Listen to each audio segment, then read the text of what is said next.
Finally মেয়ে পটাবো বলে আমি একটা ক্যামেরা কিনেই নিলাম।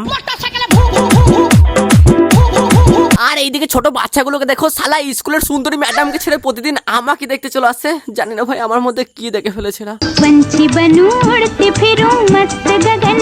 আজকে বাড়িতে আম্মু আব্বু কেউ ছিল না, আর বাড়িতে কেউ না থাকলে আমি নিজেকেই এই বাড়ির প্রধানমন্ত্রী মনে করি।